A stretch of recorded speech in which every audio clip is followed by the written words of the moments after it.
Hello everyone, this is Invasion of New Britain, Pacific War number 9. I got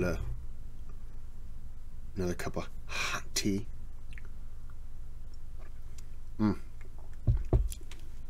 Delicious. So, let's go ahead and get into it. Oh, let me adjust the setting now if it didn't. Alright.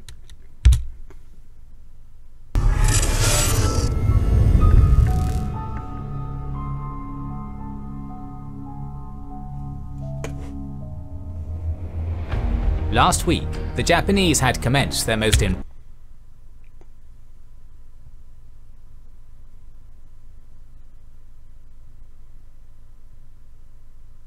My lights dimmed. Sorry. Didn't know if power was going to go out. Alright. important operation, the capture of the Dutch East Indies and the important resources that it harboured. Yet this week, they would also start a new operation for the invasion of the island of New Britain, further trying to interrupt the lines of communication between Australia and the US. As the invaders continue their advance across Borneo and the Celebes, a major breakthrough is achieved at Malaya and the Philippines. Join us as we delve into this critical point of the Pacific War. While there's plenty to say about the fighting on the front lines, there are stories from back home to be told too, and that's where the sponsor of this month, and get a month for free by subscribing to Magellan TV via our link in the description.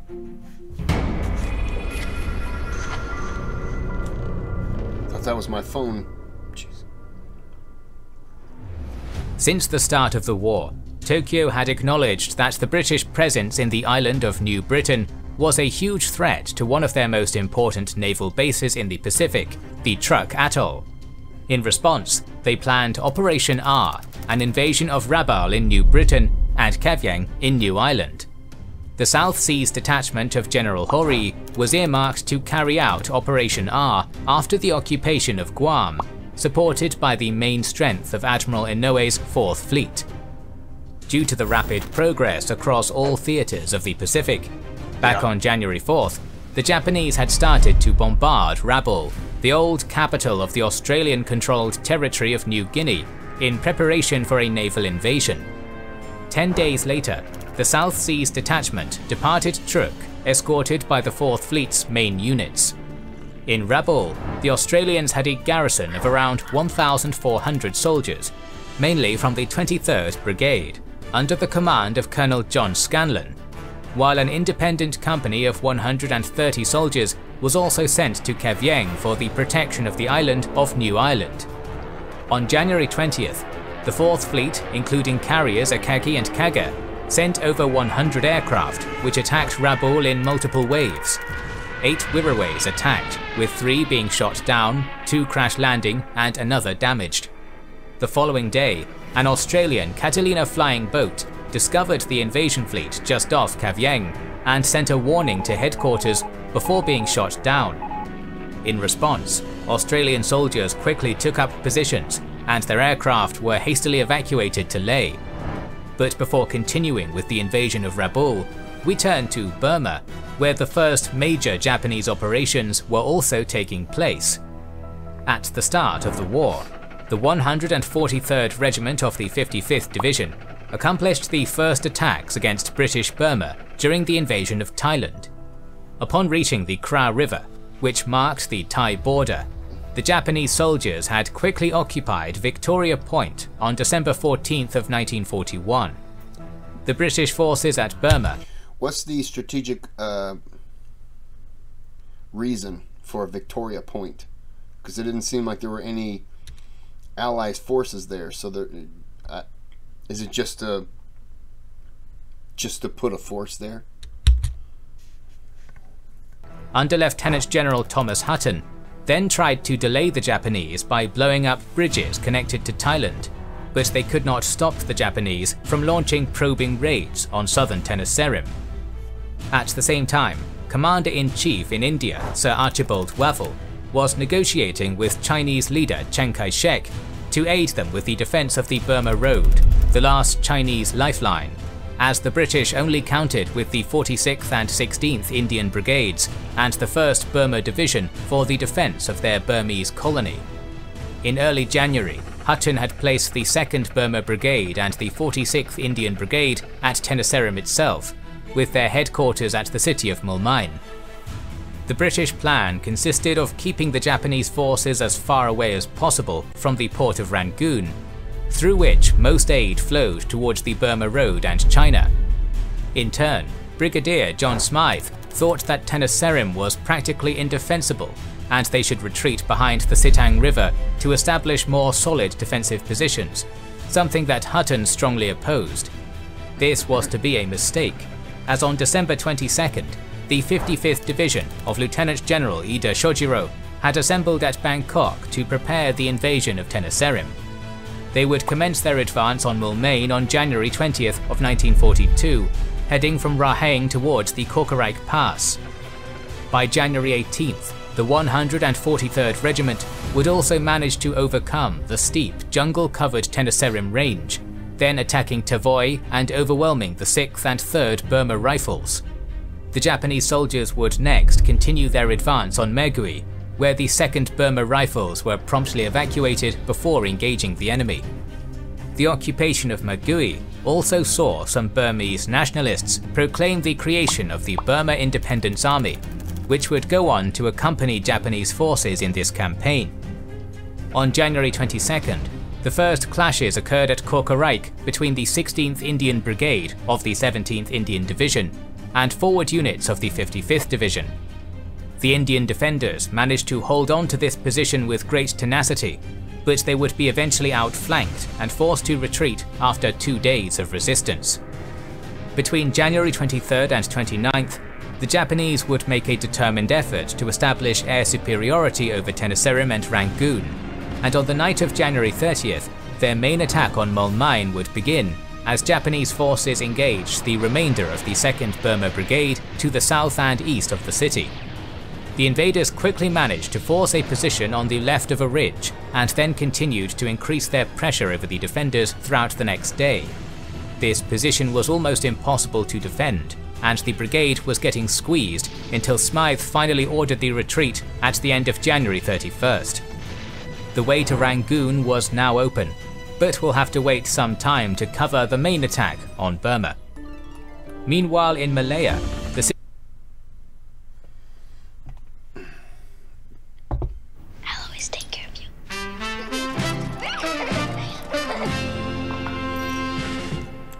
Hey, little bear.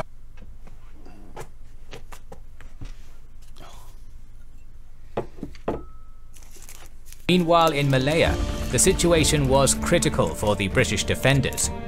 On the coast, the Japanese had taken the town of Moa, annihilating the 45th Indian Brigade and opening a hole in West Force's defences.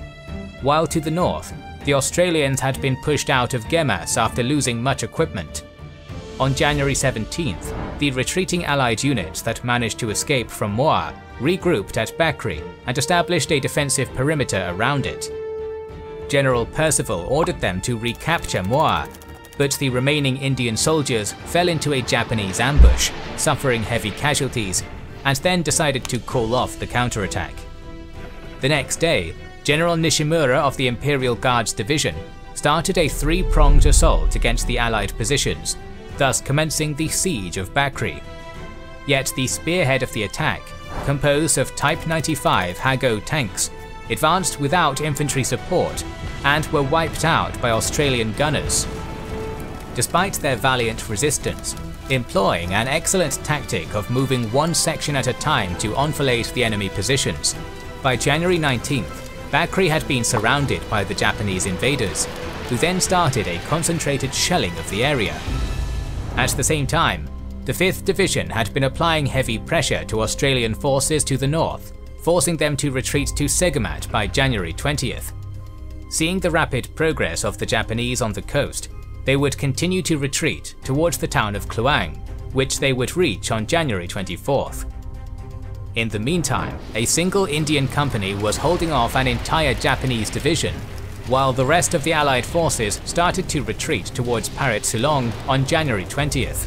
Wow. Isolated, This company was cut off from the Allied retreat, getting almost completely annihilated by the enemy forces. Yet West Force's retreat was also cut off by the Japanese, who managed to establish roadblocks 2 kilometers or so from Bakri. Several failed assaults were executed to break through, until a bayonet charge, led by Lieutenant Colonel Charles Anderson, managed to break through the Japanese roadblock. Under heavy Japanese pressure, Anderson, if you're resorting to a bayonet charge, things aren't going good. would then go on to lead the Allied forces on their withdrawal to Parit-Silong. They arrived at the Palit-Silong Bridge on January 22nd, but the bridge was already in Japanese hands, so Anderson would have to fight his way through it. Heroically, the Allied forces resisted tank attacks at their rear while launching continuous assaults against the bridge. Yet Anderson's efforts would be unsuccessful, and so he would decide to retreat northeast towards Yongping by January 23rd, leaving behind substantial amounts of equipment and all their wounded men. These wounded men would be subjected to the same Japanese retaliations that the latter had shown elsewhere during the war. After being harshly mistreated, the 150 wounded men would be subsequently executed during the Parit-Silong massacre. This was to be the end of... That's the one thing that I despise. Like, treat the wounded with respect. I mean, I know you're mad at them because they're not on your side, but they're doing what they believe is right. You're doing what you believe is right, but when they're wounded or they're captured, like, come on, be better. Of the Battle of Muar, and afterwards, West Force would establish positions on a line that extended from Mersing on the east coast, through Kluang, and then to Batu Pahat on the west coast, while preparing for a final retreat towards Singapore. Now we turn to the Dutch East Indies, where the 16th Army and the 3rd Fleet were preparing to resume their offensives in Borneo and the Celebes. After conducting mopping-up operations in Tarakan and Manado, the Japanese forces prepared to launch simultaneous attacks on Balikpapan and Kendari by the end of this week. Reinforced by units from Jolo, the Sakaguchi detachment departed Tarakan on January 21st, supported by Admiral Nishimura's fleet. Their plan was to have a battalion-sized unit secretly ascend the Wain River in front of the city of Balikpapan to advance deep into the rear of the city so that it could take control of its weak points in a swift surprise attack. Meanwhile, the Dutch garrison of Balikpapan numbered some 1,100 men, mainly from the 6th Battalion, under the command of Lieutenant Colonel Cornelis van den Hogenband. On January 18th, alerted of an incoming Japanese attack, the Dutch commander ordered the destruction of all oil installations in Balikpapan, trying to prevent their full employment by the enemy. On January 22nd, the Japanese invasion fleet was sighted by an American PBY, so the Dutch sent some Martin B-10 bombers and 12 F-2A Brewster Buffaloes to escort to attack the convoy, as well as some of their submarines. Despite sinking the Nanamaru transport ship and damaging others while losing a single B-10, they could not prevent the landings of the Sakaguchi detachment by the early hours of January 24th. Without meeting any resistance, the main force of the Sakaguchi detachment quickly seized the Dutch airfield and then continued on towards Balikpapan. At the same time, an American task force sent by Admiral Hart was approaching the vicinity of the Dutch city. This task force, consisting of 4 destroyers, under the command of Rear Admiral William Glassford and Commander Paul Talbot, launched a strong attack against 12 Japanese transport ships, sinking 4 transports and damaging many more vessels. Here you go. It's going to work because you got the USS Paul Jones. John Paul Jones was a psychopath, so you know anything that's with his name attached to it, it's going to work. In return, 2 of the American destroyers only suffered light damage before retreating back to... Or it's named after someone named Paul Jones, and John Paul Jones. But he was the inventor of our Navy, so I'm giving him credit. Maybe I shouldn't. I'm going to. Sea. Parrot. In the meantime, the surprise unit got to the mouth of the Wain River by early morning, beginning their ascent up the river. On the morning of January 25th, these soldiers got to the rear of the city, while the main force of the detachment reached the northern outskirts of Balikpapan. The Dutch garrison had been taken. Guys, today, I want you to find a mirror and take a hard look. I didn't like looking in a mirror. I didn't like seeing pictures of myself. If you don't like what you see, do something. The Dutch garrison had been taken completely by surprise, and by midday, the surprise unit advanced into Batu Ampar and defeated Hergenband's forces in battle. They would then join with the rest of the detachment to enter into the city of Balikpapan and capture the whole urban area. Mopping up operations began the next day, aimed against the town of Samarinda, while a battalion-sized detachment under Lieutenant Colonel Kume Motozo was created to seize the oil fields at Sanga Sanga. Simultaneous to the Battle of Balikpapan, Admiral Takagi's forces had left Bangka on January 21st, launching their attack on Kendari 3 days later. With the landings of the Sasebo force by early morning, the small Dutch garrison of 400 soldiers was caught off guard and had to retreat to Mandongan after destroying as much of the Kendari II airfield as possible. Kendari and its airfield then fell by midday, while the Dutch forces retreated further back to Tawanga on the Konaweha River, from where they would start to execute guerrilla warfare. Due to intense rain making visibility poor, the next morning a happy accident happened for the Allies, as the destroyer Hatsuharu collided with the cruiser Nagara. The collision left them both with severe damage, so they had to sail back to Davao for repairs. Yet by January 25th, with the fall of Balikpapan and Kendari, the Japanese had achieved their next step in their plan of invasion for the Dutch East Indies, getting slowly but surely ever closer to the island of Java. But in the Philippines, the Americans had much bigger things to worry about. With the Abike line pierced and the 51st Division destroyed, General MacArthur had sent his last reserves to stop the Japanese advance before it was too late. In turn, General Nara of the 65th Independent Mixed Brigade decided to slice through the Abike line along the Abo-Abo River Valley, and although the Philippine scouts offered much resistance, they could hardly stop the advance of the Japanese 9th Regiment. Eventually, however, General Parker's efforts managed to pay off, as the American forces began to hold off their enemy in a series of attacks and counterattacks that lacked decisive action. Meanwhile, General Homma demanded more progress on the western sector, so he reinforced the 122nd Regiment there with the main force of the 16th Division, under the command of Major General Kimura Naoki. With Kimura now in charge of the western offensive, the Japanese forces started to push the 1st Division out of the Mauban line by January 18th, while the main strength of the 16th Division broke through the apparently not impassable Mount Natib area and started to drive southwest of the Salanganan Ridge, with the objective of cutting off the Filipino defenders. By January 21st, the Mauban line had been completely pierced, with Japanese soldiers enveloping the 1st Division and pushing towards the coast. Under more pressure, General Wainwright finally ordered the abandonment of the Mauban line and a general retreat southwards. The following day, Nara started a massive assault against the Abike line after a heavy bombardment of the American positions, forcing the defenders to slowly commence to retreat. In the end, the deteriorating situation at the Mauban line also forced MacArthur to pull all remaining units from the Abike line. On January 23rd, the gradual retreat towards the new Bagak-Orion line thus commenced, being successfully completed by January 26th. Now we finally get back to New Ireland, where around 400 SNLF Marines landed on the morning of January 22nd, quickly taking the main town of Kavieng and engaging the small force of Australian commandos. After a fierce struggle, the defenders would have to withdraw towards the Souk River, where they would start guerrilla warfare operations.